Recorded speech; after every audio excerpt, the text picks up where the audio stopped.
Distinguished guests, ladies and gentlemen, a very good afternoon.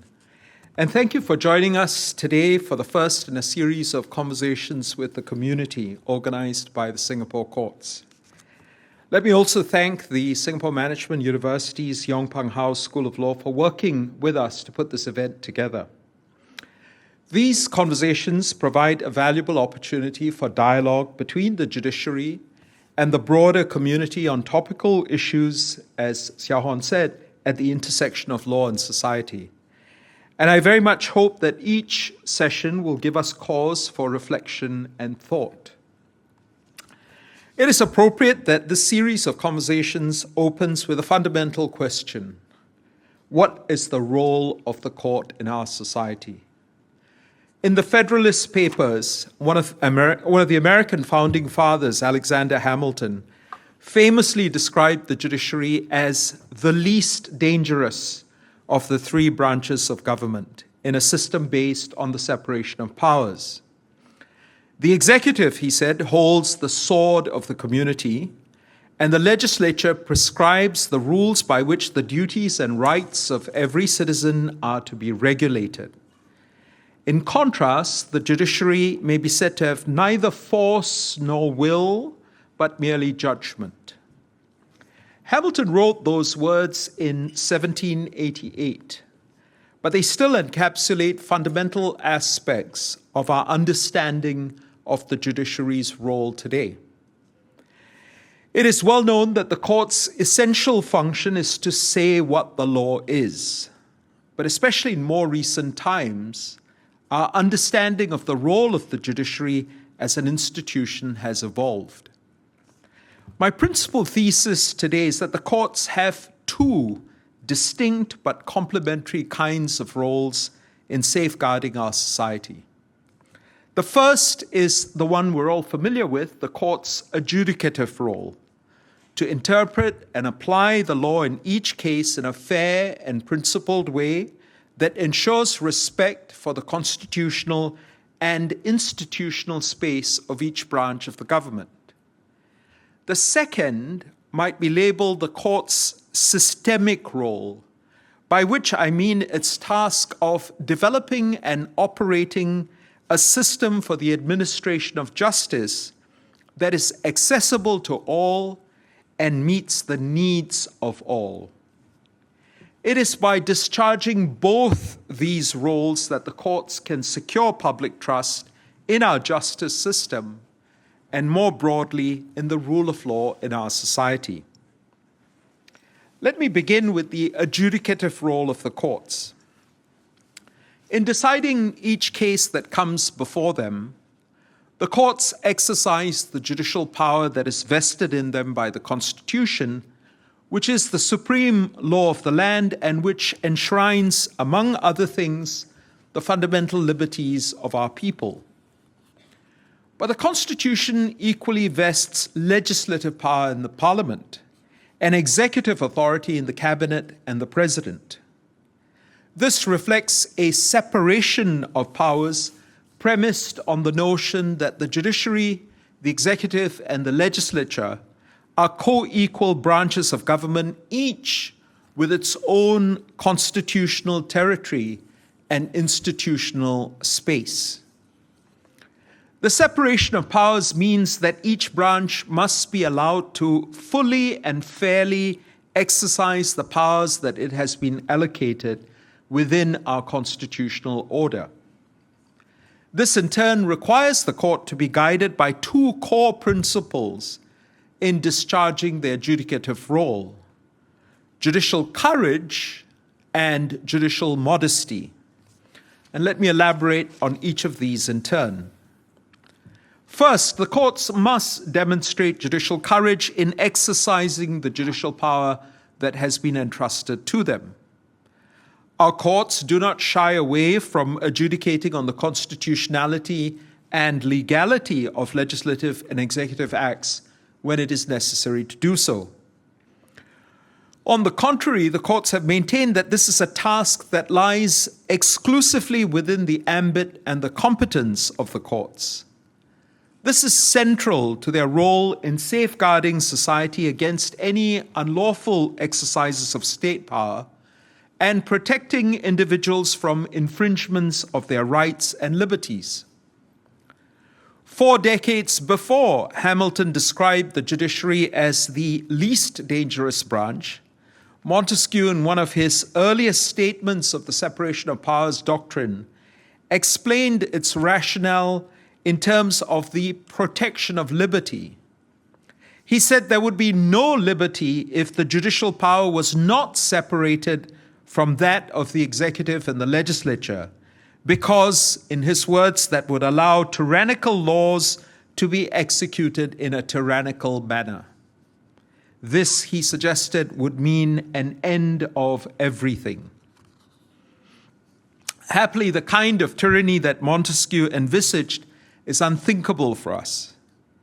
But the courts have nevertheless taken a robust approach to applying the law impartially in each case and to ensuring that all exercises of state power abide by their proper legal limits. Let me illustrate this with 2 sets of examples. First, even in matters that are political or policy-laden in nature, the courts apply legal principles and standards to assess the legality and constitutionality of the acts in question. For example, in the case of Tan Seet Eng, the Court of Appeal was clear that even for matters of high policy, the courts can inquire into whether decisions are made within the scope of the relevant legal power or duty and arrived at in a legal manner.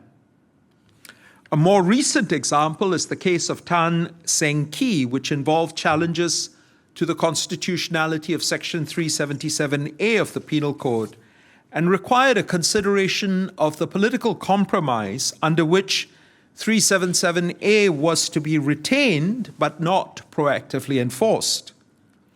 The Court of Appeal emphasized that the inherently political nature of this compromise did not preclude the existence or application of legal standards against which its legality or constitutionality could be judged. Accordingly, it considered the legal effect of the Attorney General's representations regarding the prosecutorial policy for such offences, and even though that was sufficient to dispose of the case, went on to analyze the constitutionality of several aspects of Section 377A with reference to established legal principles. Second, the courts apply the law as it is without fear or favor, even if this might lead to outcomes that may be difficult to reconcile with prevailing social norms and policies. An example of this is the case of UKM, where the appellant, a gay man, had applied to adopt his biological son, who had been conceived through in vitro fertilization and delivered by a surrogate mother in the United States. The court held that he should be allowed to adopt the child. While the court was cognizant of the public policy against the formation of same-sex family units and gave this significant weight, this consideration was ultimately outweighed on the facts of that case by the statutory imperative to promote the welfare of the child as the first and paramount consideration. Although the court noted that it had reached this conclusion with not insignificant difficulty, it underscored that it had reached its decision through an application of the law as the court understood it to be in the particular circumstances of the case. The courts, therefore, guided by judicial courage, play an essential role in upholding and applying the law in our society. It is for this reason that it has been said that the ultimate responsibility for maintaining a system which abides by the rule of law lies with the judiciary. But there is another, no less important aspect of the separation of powers, which is that it requires each branch of the government to respect the constitutional prerogatives and the institutional space of the others. This calls for the courts to be guided by judicial modesty, grounded in the recognition that judicial power too has its legal and constitutional limits, and that the scope for judicial intervention is not limitless. In a constitutional order where the judiciary, the legislature, and the executive are co-equal branches of government, where none is superior to any other, and each has separate and distinct responsibilities, it is essential that both the courts and the public appreciate that there are polycentric social, economic, and political questions that are sometimes not appropriately or effectively resolved through the judicial process. This point bears emphasis. Some might wish to see the courts playing a more proactive role in spearheading change by taking a stand on contentious societal issues, particularly where such change is perceived to advance causes that may be viewed by some as progressive or desirable. But to expect this of the courts would, I suggest, be to fundamentally misunderstand the judicial function under our constitutional system. The courts are not front runners for social change or architects of social policy, nor are they suitable fora for the continuation of politics by other means. To venture into such territory would not only be inconsistent with the court's adjudicative role, but would also imperil the court's legitimacy and the trust placed in them to decide each case fairly and impartially in accordance with the law and in a principled way. We had occasion to explain these points at some length in the case of Tan Seng Kee. Against the background of the socio-political controversy surrounding Section 377A of the Penal Code and all that it was thought to symbolize, the Court of Appeal was careful to begin by clarifying the proper role of the court and the scope of the appeals that were before it. As the court made clear in its judgment, the appeals were not about the policy merits or socio-political desirability of Section 377A, or about the moral worth of homosexual individuals, or about the immutability of sexual orientation. These extra-legal questions were beyond the remit of the courts, and indeed could not be resolved appropriately through the judicial process with its focus on legal principles, rights, and liabilities.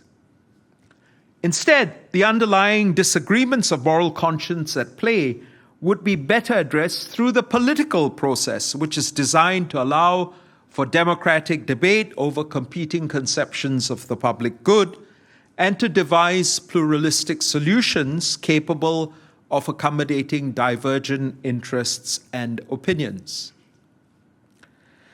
Let me now elaborate on two categories of cases in which our courts have demonstrated judicial modesty: those involving matters of sentencing policy and those involving what are referred to as unenumerated substantive rights. It is well established that Parliament prescribes through legislation the sentencing scheme for certain offences. This reflects the sentencing policy and the public interest considerations that Parliament seeks to give expression to. The courts then determine the appropriate sentence for each offender based on the facts of each case in the light of the legislative scheme, and the executive then carries out the sentence imposed. This separation of powers means that the scope of the court's sentencing power is delimited by the legislative scheme laid down by Parliament. One area in which the legislative sentencing scheme has attracted some controversy is the imposition of the mandatory death penalty for trafficking in certain quantities of drugs. While it is unquestionably for the courts to determine whether there is sufficient legal and factual basis for the death penalty to be applied in each case, the questions of sentencing policy underpinning this legislative scheme fall outside the remit of the courts. Thus, in 1980, the Privy Council emphasized that in ruling on the constitutionality of the appellant's mandatory death sentence, it was not concerned with arguments for or against capital punishment. And more recently, the Court of Appeal rejected the argument that the mandatory death penalty had only a limited deterrent effect on drug couriers, observing that it was not within its purview to determine the efficacy of the mandatory death penalty as a deterrent against drug trafficking. Instead, this is a question of policy for Parliament. More broadly, questions of the suitability of the mandatory death penalty as a form of punishment for serious criminal offences and whether the existing legislation should be modified or repealed are policy issues for Parliament to determine. This means that no matter how passionately one may hold views against the death penalty, the proper recourse is to seek change through the legislative process and not through the courts.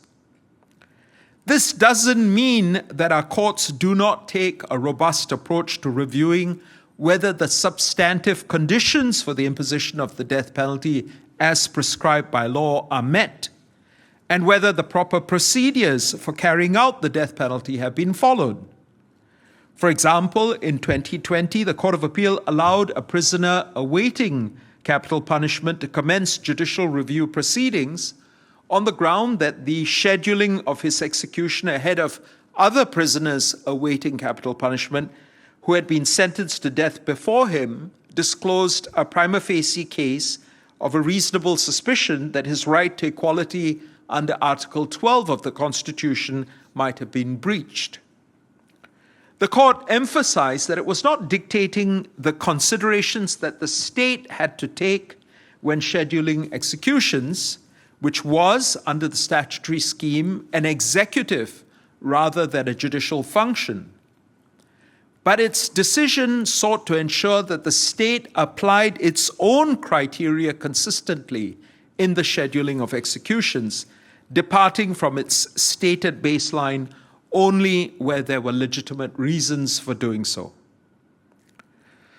The court's approach to matters of sentencing thus shines light on the important lines that must be drawn between the proper territory of the courts and that of the legislature and the executive. In exercising their judicial power, the courts are mindful of the limits of their adjudicative role, while remaining firmly committed to their duty to ensure the constitutionality and legality of exercises of legislative and executive power. I come to the second category of cases in which our courts have demonstrated judicial modesty, those where they have refused to read unenumerated substantive rights into our Constitution. By this, I mean rights that cannot be found in the text of the Constitution, whether expressly or by necessary implication. As I mentioned near the start of my address, the Constitution expressly enshrines certain fundamental rights and liberties, such as life and personal liberty, equality before the law, and freedom of speech and expression. There are also rights that, while not expressly stated, can be found in the Constitution either by construing it in its context, in its entirety, or as a matter of necessary implication in the light of other express provisions. And one example of this is the right to vote. But where a right cannot be found in the Constitution in these ways, the courts do not have the power to effectively create such rights out of nothing. To do so would entail judges sitting as a super legislature and enacting or giving legal effect to their personal views and preferences of what may be just and desirable into law. This would not only be undemocratic, it would also be antithetical to the rule of law. This is aptly illustrated by the approach of our courts to Article 9 of the Constitution, which provides that no person shall be deprived of his life or liberty save in accordance with the law. In the context of a challenge to the constitutionality of caning, the Court of Appeal held that even assuming for the sake of argument that caning was viewed as a form of inhuman punishment, a constitutional prohibition against the imposition of caning after conviction pursuant to a fair trial could not be found simply on a general invocation of principles of natural law, which was the argument that was presented. And more recently, in Tan Seng Kee, the Court of Appeal held that the right to express one's sexual identity could not be read into Article 9 of the Constitution. This approach may be contrasted with the approaches that have from time to time been adopted elsewhere, sometimes with far-reaching and disruptive consequences.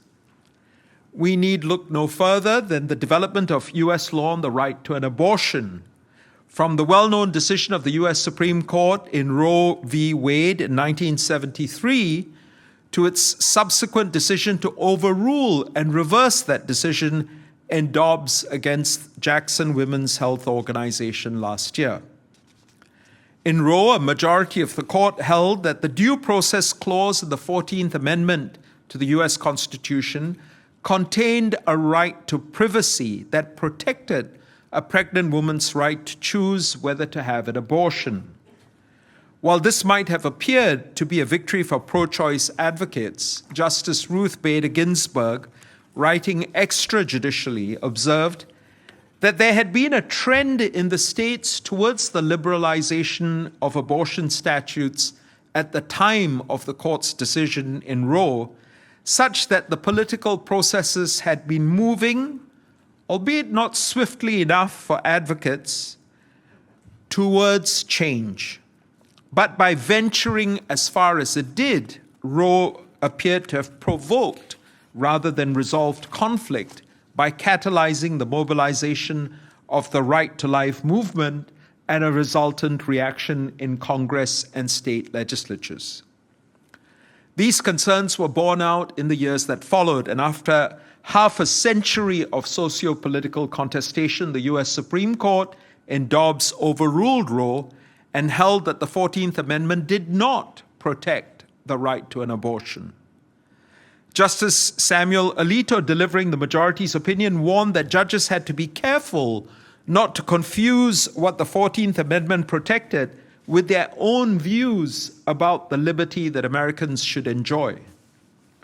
The right to an abortion was held to have no basis in the text of the Constitution, nor was it a right that could be said to be so deeply rooted in America's history and tradition that it could be implied. And it followed that the courts could not substitute their beliefs for the judgment of legislative bodies that sought to regulate abortion for legitimate reasons. Roe and the decisions that followed it had, in Justice Alito's view, arrogated that power from the people and their democratically elected representatives. All this bears out the Court of Appeal's observations in Tan Seng Kee that there are consequences to removing issues of profound public and moral significance from the political realm into the judicial sphere, not least in that it short-circuits the process of democratic change and can lead to the polarization of societal discourse and debate. Similar concerns were expressed in the opinions of the dissenting judges of the U.S. Supreme Court in Obergefell and Hodges. The majority of the court in that case held that the 14th Amendment required states to license and recognize same-sex marriages that had been lawfully performed in another state, reasoning that the fundamental liberties protected by the 14th Amendment extended to certain personal choices that were thought to be central to personal dignity and autonomy, and that the fundamental right to marry could be exercised by same-sex couples no less than by opposite-sex couples. The dissenting judges, however, expressed serious reservations about this reasoning. Justice Alito observed that the question was not what the states should do about same-sex marriage, but whether the Constitution answered that question for them. In his view, the Constitution left that question to be decided by the people of each state. These cases illuminate not just the value of judicial modesty, but indeed its constitutional and institutional necessity. It is the legislature that has been entrusted with the democratic mandate and legitimacy as the people's elected representatives to forge a consensus on the difficult moral and social issues that will inevitably arise in a mature polity. It is also the legislature that institutionally is equipped to consider the different views that might be held on socio-political issues, attracting legitimate disagreement. Judicial modesty and self-restraint in the face of these considerations should therefore not be mistaken for judicial apathy. On the contrary, they reflect the court's understanding of their proper place in a democratic constitutional order and a commitment to exercising neither force nor will in these delicate matters, only impartial judgment grounded in legal principles. This brings me back to the adjudicative role of the courts.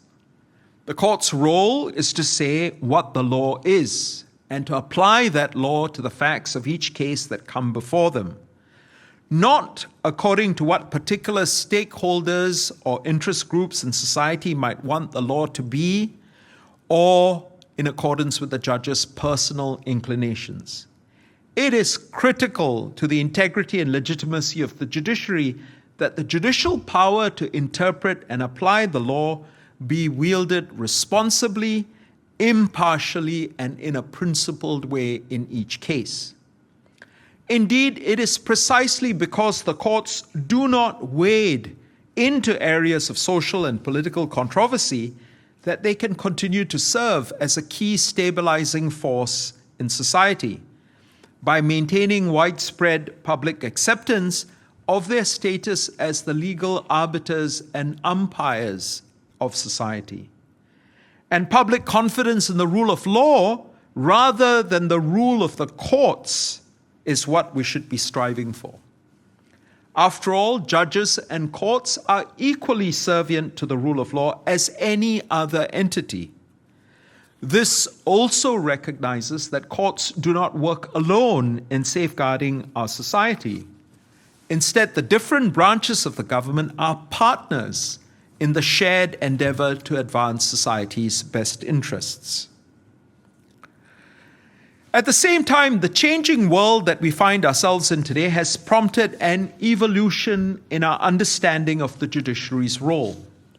This is the second kind of role that the courts play in safeguarding society, beyond their traditional adjudicative role, and that is their increasingly important systemic role as institutions charged with the responsibility of administering our system of justice. This broader conception of the court's role flows from the recognition that our true mission as a court is to ensure the fair and efficient administration of justice. The adjudication of discrete disputes is thus a part, albeit a very important part, of the much larger picture of how our legal system delivers justice to its users. This evolution is, I suggest, a critical component of our efforts to safeguard public trust in our justice system and in the rule of law.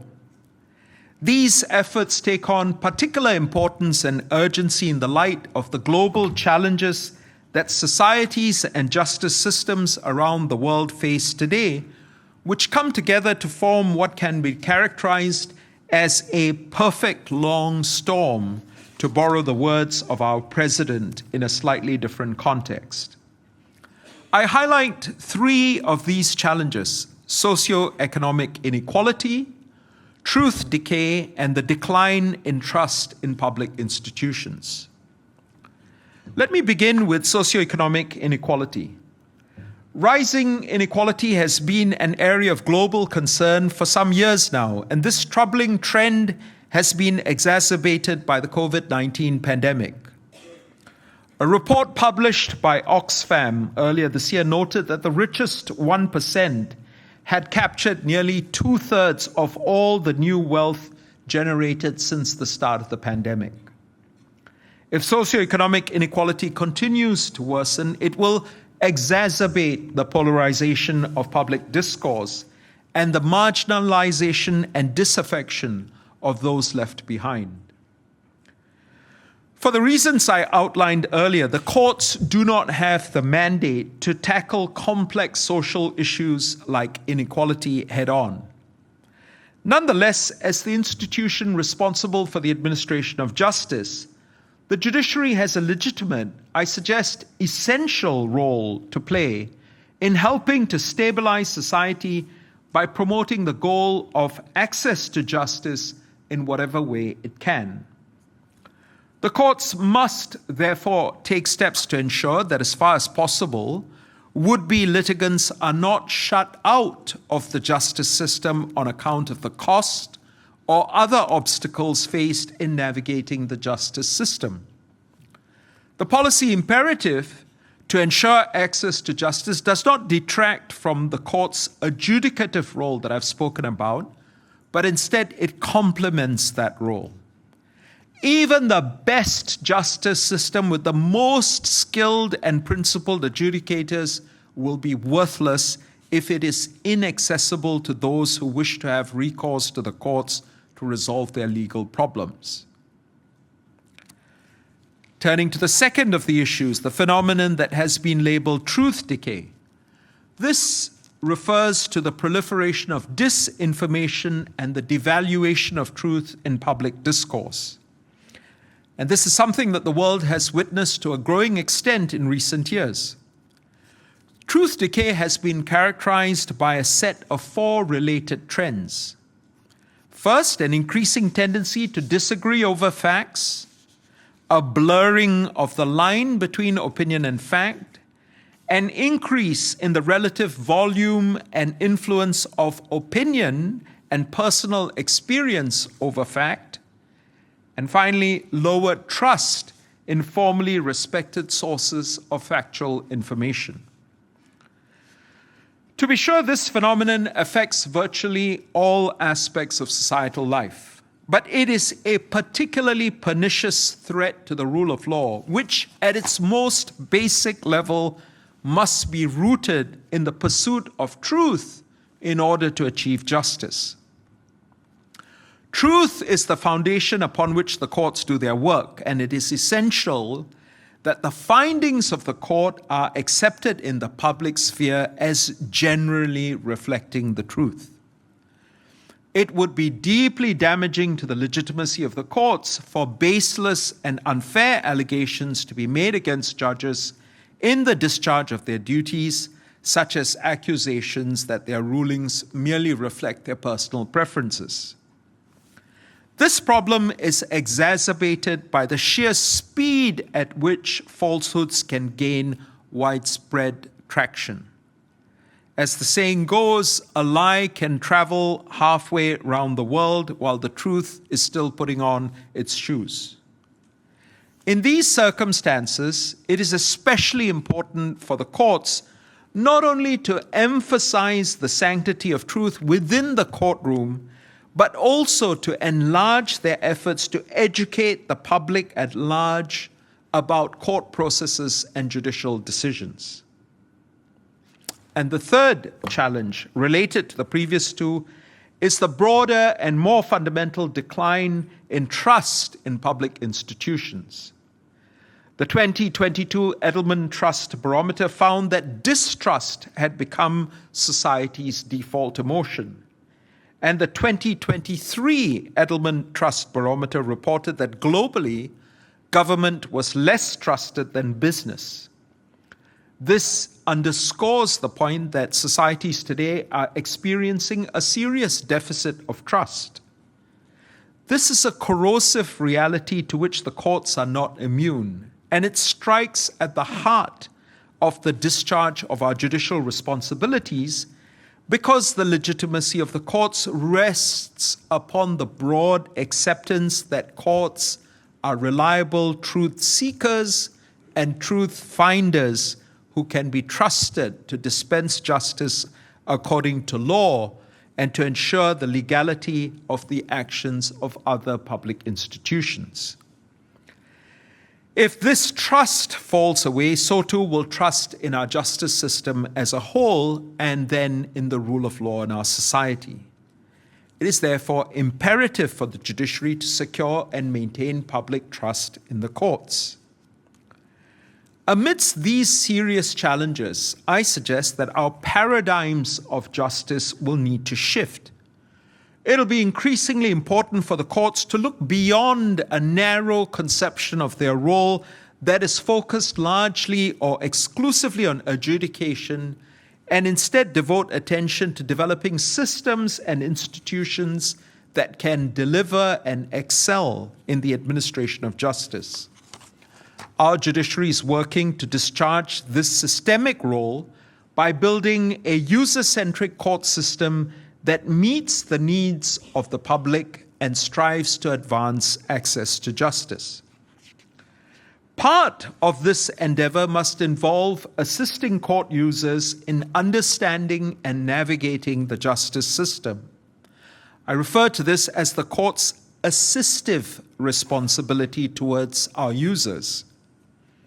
But another important element will be public communications and outreach, to spread awareness of the work that our courts do, how we do it, why we do it, and what the limits are of what we do. More fundamentally, this endeavor will also require the courts to reimagine how traditional adversarial processes might need to be adapted to better suit the needs of court users in particular contexts. Let me deal first with the court's assistive responsibility towards their users, and in particular, I'm speaking about lay users or self-represented persons. Such court users are an increasingly important reality for judiciaries around the world. Yet they face significant barriers to accessing justice because legal and judicial systems have traditionally been designed with lawyers and judges in mind. One way in which our courts have sought to discharge this assistive responsibility is by implementing simplified court processes to try to reduce the friction encountered by laypersons in commencing claims or defending proceedings in court. Since 2014, a simplified process is applied to proceedings in the magistrates' courts and the district courts. This has been driven by the recognition of the disincentive that the disproportionate cost of litigation may pose for claimants pursuing smaller claims. And in 2022, as you heard Sia Horn mention, the Rules of Court 2021 introduced a far-reaching set of civil procedure reforms with the express aim of achieving ideals like fair access to justice and fair and practical results suited to the needs of the parties. The new rules are intended to make court processes easier to understand and navigate, such as by replacing legal jargon with language that is more familiar to ordinary people and reorganizing the key provisions of the rules in a more intuitive way. In addition, our courts have made significant efforts to address the asymmetries in information that laypersons may face by providing legal information through guides such as the State Court's Guidebook for Accused in Person and the self-help procedural guides for civil, family, and criminal proceedings that are published on the Singapore Court's website. Our courts have also harnessed technology to provide practical assistance to lay court users. For example, the Community Justice Centre's automated court documents assembly tool can help in preparing documents for bankruptcy applications and criminal mitigation pleas, while the Family Justice Court's divorce and probate e-services can be used to generate court papers that are needed to apply for a divorce or a grant of probate in certain cases. The judiciary is also exploring the use of generative artificial intelligence to advance our mission of access to justice. Meanwhile, those who are less comfortable with technology can still avail themselves of service centers, such as our Supreme Court's one-stop service hub, which consolidates the touch points for commonly used services in a single location. We also established the Access to Justice, or A2J program office earlier this year to drive our transformation to become a more outward-facing and user-centric institution with a committed focus to securing access to justice. Among other projects, the A2J program office has conducted user testing and will be launching a beta version of a step-by-step digital guided questionnaire that can help users locate relevant information on the Singapore Court's website based on the key features of the situation they find themselves in.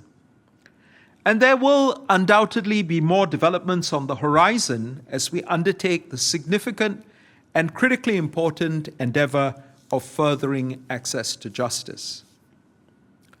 Second, our courts are working on improving public communications and outreach to promote awareness of what we do. For example, our Supreme Court publishes case summaries of significant decisions on its website and social media channels and works with other stakeholders to organize events that enable us to engage with a wider audience. This series of conversations with the community is an important part of that effort. It is hoped that these efforts will help to dispel myths and foster a better understanding of the work of our courts. Third, and more fundamentally, the courts will need to reconsider the appropriateness of traditional adversarial processes and reimagine what justice might look like in certain contexts. To this end, we have developed procedural norms that have shifted the culture of litigation, such as in our family justice system, where therapeutic justice has been adopted as the overarching philosophy.